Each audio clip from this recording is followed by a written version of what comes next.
என்னோட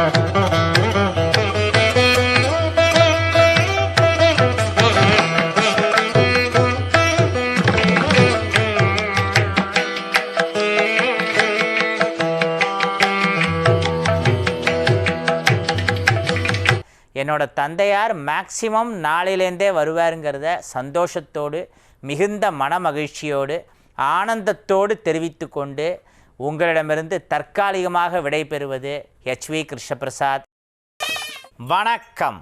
தென்னாடுடைய சிவனே போற்றி, எந்நாட்டவர்க்கும் இறைவா போற்றி. இன்றைய நாள் 27/11/2024 கிழமை புதன்கிழமை, குரோதி வருடம் கார்த்திகை 12ஆம் தேதி, நட்சத்திரம் சித்திரை, திதி தேய்பிறை துவாதசி, யோகம் சித்த யோகம். இன்று கும்பராசிக்கு சந்திராஷ்டமம் இரவு 7:55 வரை. அதன் பிறகு மீனராசிக்கு ராகு காலம் 12லிருந்து 1:30 வரை, யமகண்டம் 7:30லிருந்து 9 மணி வரை, குளிகை நேரம் 10:30லிருந்து 12 மணி வரை. நல்ல நேரம் எனப்படும் சுபஹோரைகள் காலை 6லிருந்து 7 மணி வரை, 9லிருந்து 10 மணி வரை, 4லிருந்து 5 மணி வரை, 7லிருந்து 9 மணி வரை. இன்றைய கிரக நிலவரம்: ரிஷபத்தில் குரு, கடகத்தில் செவ்வாய், கன்னியில் சந்திரன் கேது, விருச்சிகத்தில் சூரியன் புதன், தனுசில் சுக்கிரன், கும்பத்தில் சனி, மீனத்தில் ராகு. இப்பொழுது நாம் தெரிஞ்சுக்கலாம் வாங்க பகுதியை பார்ப்போம். திருநீறு, குங்குமம் ஆகியவை நமது கோவில்களில் பக்தர்களுக்கு வழங்கப்படுகிறது.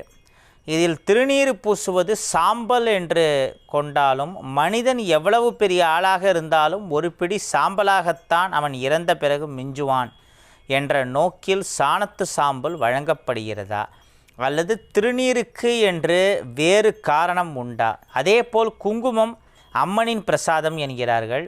அதற்கு ஏதேனும் ஆன்மீக காரணம் உண்டா? இதுக்கெல்லாம் ஆன்மீக காரணம் மட்டுமல்ல, அதையும் தாண்டி அறிவியல் காரணங்களும் நிறையா இருக்குது.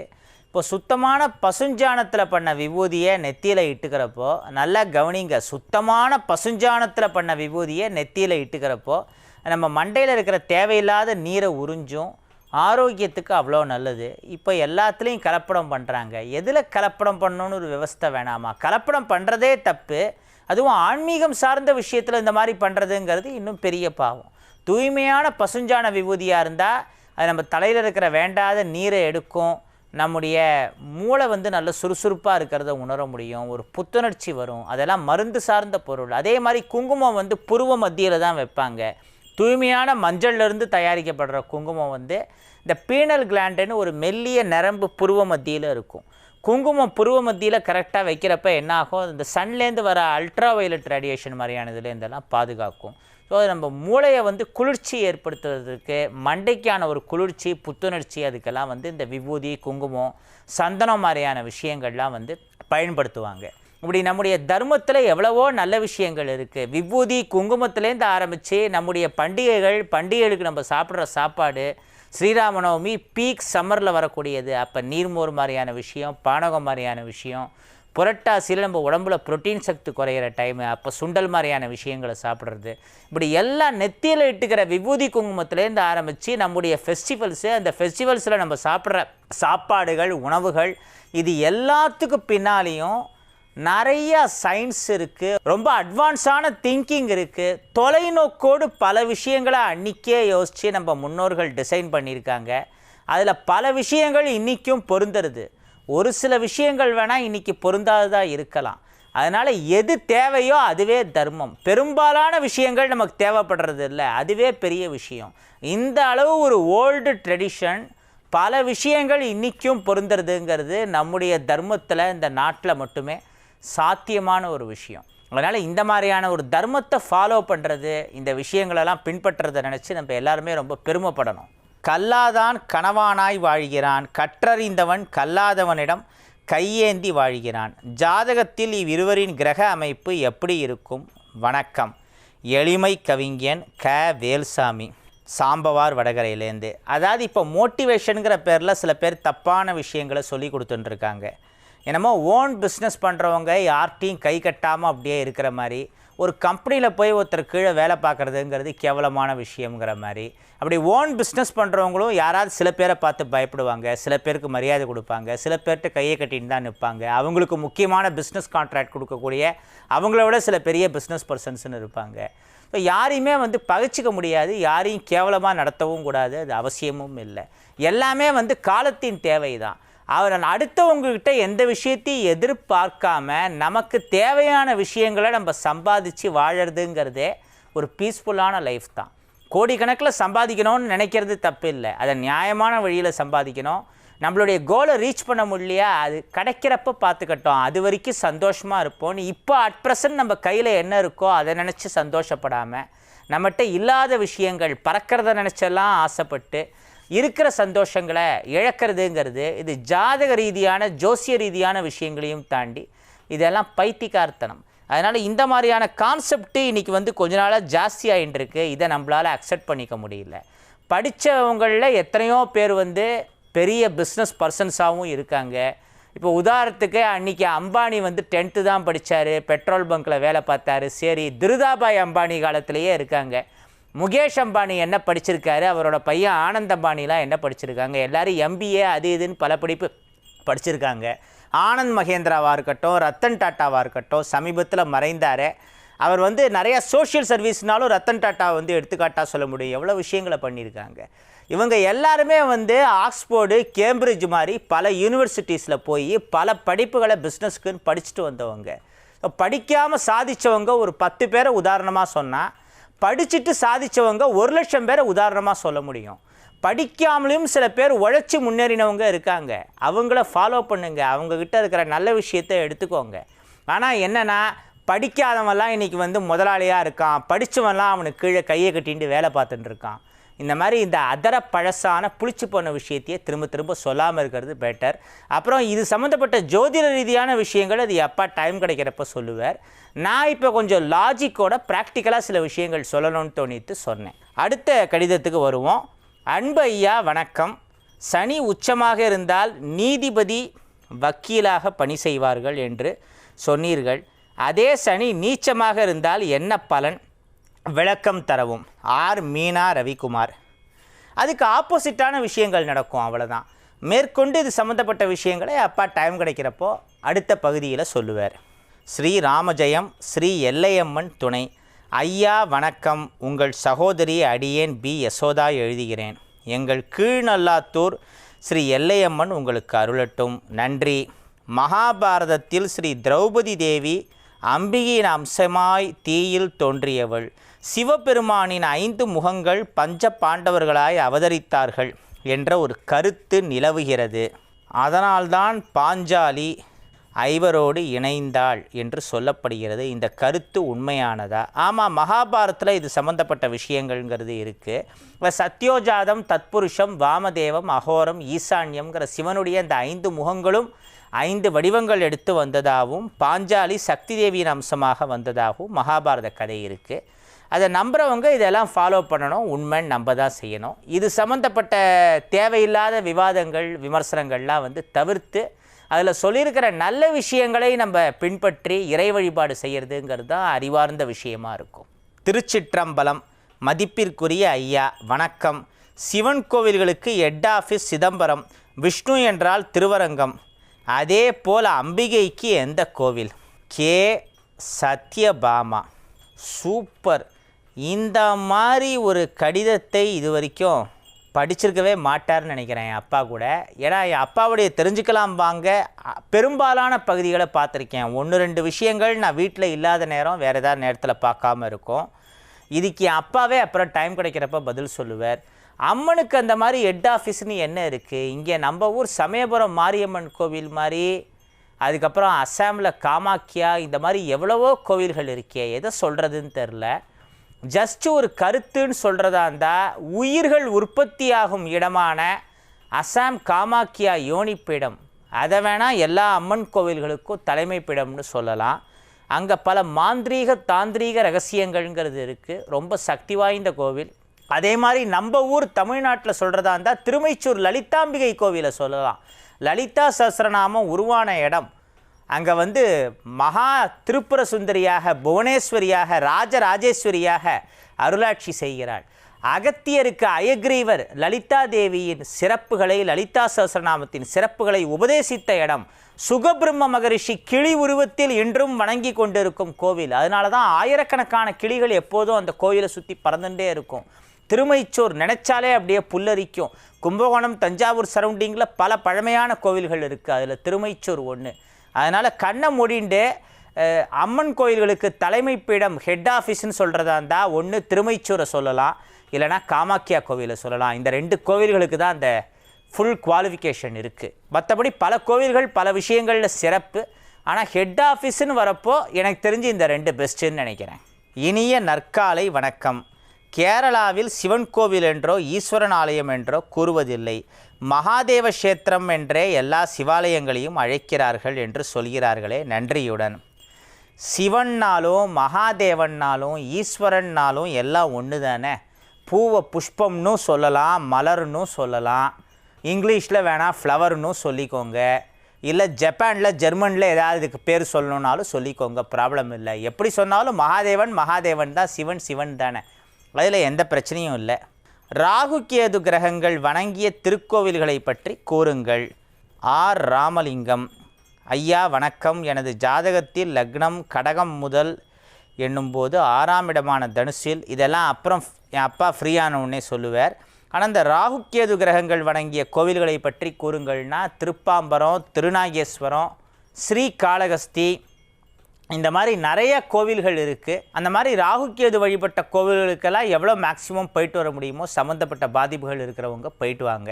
அப்படி போய் வழிபாடு பண்ணிட்டு வந்தால் நல்ல பலன்கிறது கிடைக்கும். துரைசாமிங்கிறவர் ஈரோடு மாவட்டத்திலேருந்து எழுதியிருக்கார். எனது மாமாவின் மகள் தலைச்சன் பிள்ளை மூத்தவள், நான் மாமாவின் மகன் தலைச்சன் பையன். தலைச்சன் பிள்ளை தலைச்சன் பையன் ஆக இருவரும் திருமணம் செய்யக்கூடாது என்று பெரியவர்கள் சொல்கிறார்கள்.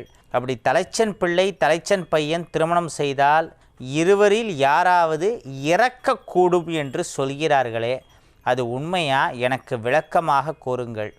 அப்படி 2 பேரில் யாராவது ஒருத்தர் இறந்தாங்கன்னா அதுக்கு ஜோதிட ரீதியான காரணங்கள், கர்மவினை அப்படி இருக்குமே வழியே இதனால் இறப்புங்கிறது வராது. இது சம்மந்தமாக என் அப்பா நிறையா தடவை விளக்கியிருக்கார்.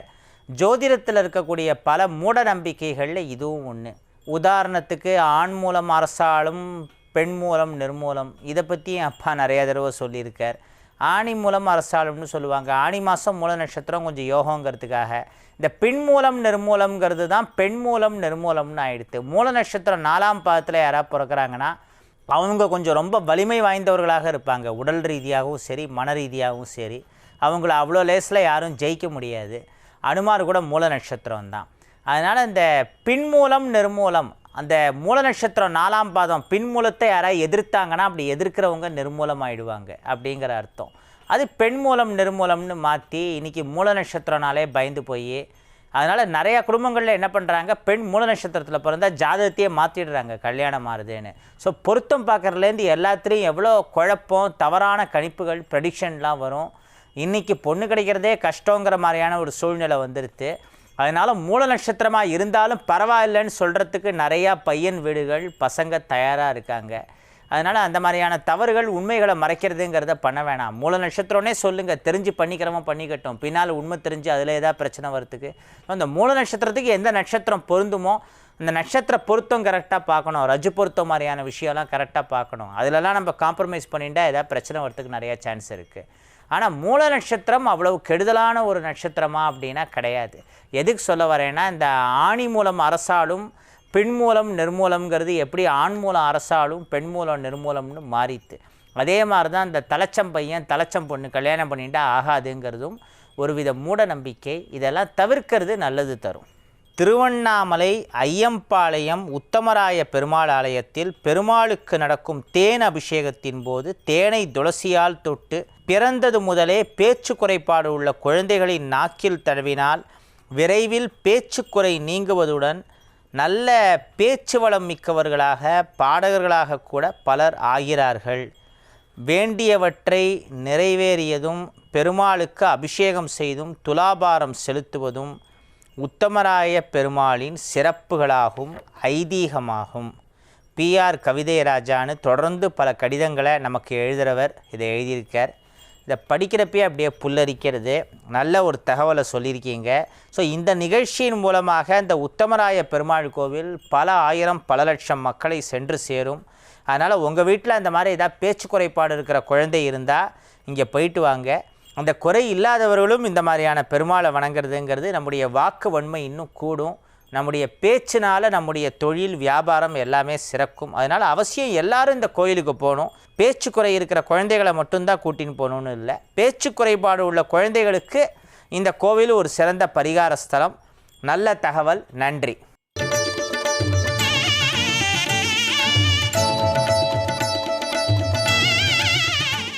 மேஷ ராசியினருக்கு குடும்பம் அமைதியாக இருக்கும். ஆரோக்கியத்தில் நல்ல முன்னேற்றம்ங்கிறது ஏற்படும். சில சுப நிகழ்ச்சிகள் உங்கள் வீட்டில் நடப்பதற்கான வாய்ப்புகள் இப்பொழுது வலுவாக இருக்கிறது. ரிஷபராசியினருக்கு தொழில் முதலான அனைத்து விஷயங்களிலும் நல்ல ஏற்றங்கள் இருக்கும். உங்கள் தொழில் சார்ந்த போட்டிகள் பிரச்சனைகள் முதலான விஷயங்கள் சரியாவதற்கும் புதிய வாய்ப்புகள் உருவாவது, புதிதாக சில கதவுகள் உங்களுக்காக திறக்கப்படுவது முதலான பல விஷயங்கள் ரிஷபராசியினருக்கு நடக்கும். மிதுன ராசியினருக்கு ஆரோக்கியத்தில் நல்ல முன்னேற்றம் ஏற்படுவது, இந்த கோர்ட்டு கேஸு போன்ற பிரச்சனைகள் இருந்தால் அதில் வெற்றி கிடைப்பது, மொத்தத்தில் உங்களுக்கு தேவையான எல்லா நல்ல விஷயங்களும் நல்ல தகவல்களும் நாள் திசைகளிலிருந்தும் உங்களுக்கு வந்து கொண்டிருக்கும் நாளாக இந்த நாள் அமைவதற்கான வாய்ப்புகள் மிக வலுவாக அதிகமாக இருக்கிறது. கடகராசிக்கு நன்மைகள் அதிகமாக நடைபெறும் நாள். ராசி அதிபதி குருவின் பார்வை பெறுவதால், குரு பார்வையால் கோடி நன்மைகள் உங்களுக்கு கிடைக்கும். சிம்ம ராசிக்கு தனாதிபதி புதனை குரு பார்ப்பதால் பணம் சம்பந்தப்பட்ட விஷயங்களும் சரியாகும், மனம் சம்பந்தப்பட்ட விஷயங்களும் சரியாகும். வீட்டில் சுப நிகழ்ச்சி மாதிரியான நடக்கிறது, எதிர்பார்த்த மகசூல் விவசாயத்தில் கிடைக்கிறது, வியாபாரிகளுக்கு இந்த முதலுக்கு மேலே பல மடங்கு லாபம் கிடைக்கிறது. இந்த மாதிரியான பல விஷயங்கள்லாம் நடப்பதற்கான வாய்ப்புகள் மிக வலுவாக சிம்மத்துக்கு இருக்கிறது. கன்னிராசிக்கு எட்டுக்குடையவன் நீச்சமடைந்ததால் மிகப்பெரிய நன்மைகள் ஏற்படும். உங்கள் தொழில் சார்ந்த விஷயங்கள், வீடு சம்பந்தப்பட்ட விஷயங்கள் எதுவாக இருந்தாலும் நல்ல அருமையான பலன்கள் நீங்கள் எதிர்பார்த்தபடி நடக்கக்கூடிய நாளாக இந்த நாள் அமையும். துலா ராசிக்கு கொஞ்சம் செலவுகள் அதிகம் ஏற்படலாம். அந்த செலவுகள் சுப செலவுகளாக இருப்பதற்கு கூட வாய்ப்புகள் அதிகமாக இருக்குது. அதனால் பணம் செலவு பண்ணுறப்போ கொஞ்சம் பார்த்து பண்ணுங்கள். விருச்சிக ராசியினர்னு எடுத்துட்டா குரு பார்வையினால் சில நன்மைகள் வரும். அதே சமயம் ராசி அதிபதி நீச்சமடைவதால் ஆரோக்கியத்தில் கொஞ்சம் கவனமாக இருக்க வேண்டும். அந்த ஆரோக்கியம் சம்பந்தப்பட்ட விழிப்புணர்வு, அந்த ஃபிட்னஸுகளை கொஞ்சம் ஜாஸ்தி கவனம் செலுத்தினீர்கள் என்றால் வரக்கூடிய விதியை கூட சற்று மாற்றி அமைக்கலாம். தனுசு ராசிக்கு இந்த குரு சுக்கிர பரிவர்த்தனை, அப்புறம் 9, 10 கூடியவர்களை குரு பார்ப்பது, இந்த மாதிரி பல கிரக நிலைகளால் நிலவரங்களால் உங்களுடைய ஜாதகம் இப்போ ரொம்ப சாதகமாக இருக்குதுன்னு சொல்லலாம். நீங்கள் எதிர்பார்த்த விஷயங்கள் எதிர்பார்த்தபடி நடக்கும். நிறைய நல்ல விஷயங்கள் உங்களுக்கும் உங்களை சார்ந்தவர்களுக்கும் நடப்பதற்கான வாய்ப்பு மிக வலுவாக இருக்கிறது. மகர ராசிக்கு 11ஆம் இடத்திலே சூரியன் புதன் இணைந்திருப்பதால் நீங்கள் நினைத்த காரியங்களை நினைத்தபடியே நினைத்த விதத்தில் நடத்தி முடிப்பீர்கள். எங்கும் எதிலும் வெற்றியாக உங்களுக்கு இருக்கும். 8 திக்கிலும் உங்களுடைய வெற்றி கொட்டுமுரசே என கொட்டும் என சொல்லலாம். நினைத்ததை நினைத்தபடி நடத்தி முடிக்கக்கூடிய நாளாக, முடித்து காட்டக்கூடிய நாளாக இந்த நாள் உங்களுக்கு அமைவதற்கான வாய்ப்பு அதிகமாக வலுவாக இருக்கிறது. கும்பராசினருக்கு சந்திராஷ்டமம் என்பதால் எந்த ஒரு விஷயத்தையும் கவனமாக பார்த்து விழிப்புணர்வோடு பிளான் பண்ணணும். அதே சமயத்தில் தேவையில்லாத பயம் வேண்டாம். அச்சமில்லை அச்சமில்லை அச்சம் என்பதில்லையே, உச்சி மீது வானிடிந்து வீழுகின்ற போதிலும் அச்சமில்லை அச்சமில்லை அச்சம் என்பதில்லையே, இச்சகத்தில் உளோரெல்லாம் எதிர்த்து நின்ற போதிலும் அச்சமில்லை அச்சமில்லை அச்சம் என்பதில்லையே என்னும் பாரதியின் அந்த வைர வரிகளை நினைவில் கொள்ளுங்கள். மீனராசியினருக்கு 7ல் சந்திரன் கேது இருக்கிறதால கொஞ்சம் ஆரோக்கியம் மாதிரியான விஷயங்களில் கவனமாக இருக்கணும். இந்த கேது சம்மந்தப்பட்ட சந்திரன் சம்மந்தப்பட்ட பரிகார ஸ்தலங்களுக்கு முடிஞ்ச அளவு போயிட்டு வரலாம். முக்கியமாக இந்த விஷ்ணு சஹஸ்ரநாமத்தில் வரக்கூடிய ஒரு நாமாவளி ஸ்ரீத ஸ்ரீச ஸ்ரீனிவாச ஸ்ரீநிதி ஸ்ரீவிபாவன ஸ்ரீதர ஸ்ரீகர ஸ்ரேய ஸ்ரீமான் லோகத்ரயாஸ்ரேய. பெருமாளுடைய இதயத்திலிருந்து சந்திரன் முதலான சக்திகள் தோன்றியதை பற்றி சொல்லக்கூடிய ஸ்லோகம். இதை சொல்கிறதால நமக்கு பெருமாளுடைய அனுகிரகம் பரிபூர்ணமாக கிடைக்கிறதோட இந்த சந்திரன் சம்மந்தப்பட்ட தோஷம், கேது சம்மந்தப்பட்ட தோஷம் எல்லாமே பெருமாளுடைய அருளால் பெரிய அளவில் குறையும். அப்புறம் நமசிவாய நமசிவாயன் முடிந்த அளவு 5 எழுத்தை நாம் ஜெபிப்போம். அதனால் நம்முடைய எல்லா விதமான நவகிரக தோஷங்களும் கெட்ட விஷயங்களும் சரியாகும். அதனால் இந்த மேற்சொன்ன பரிகாரங்களில் அனைத்தையுமோ இல்லை ஏதாவது ஒன்றையோ முடிஞ்ச அளவு எல்லோரும் செஞ்சுன்னுவாங்க. அதன் மூலமாக அல்லவைத்தேய அறம் பெருகும். உங்களிடமிருந்து தற்காலிகமாக விடைபெறுவது வழிகாட்டி ஜோதிடர் அரியசல்லூர் வெங்கட்ராமனின் மகன் HV கிருஷ்ணபிரசாத். என்னோட தந்தையார் மேக்சிமம் நாளையிலேருந்தே வருவாருங்கிறத சந்தோஷத்தோடு மிகுந்த மன மகிழ்ச்சியோடு ஆனந்தத்தோடு தெரிவித்து கொண்டு உங்களிடமிருந்து தற்காலிகமாக விடைபெறுவது HV கிருஷ்ணபிரசாத். மீண்டும் வேறு ஒரு தருணத்தில் முடிந்தால் சந்திப்போம். அவன் அருளாலே அவன் தாள் வணங்கி வாழிய செந்தமிழ் வாழ்க நற்றமிழர் வாழிய பாரத மணித்திருநாடு. வந்தே மாதரம் வந்தே மாதரம் வந்தே மாதரம். ஜெய் ஹிந்த்.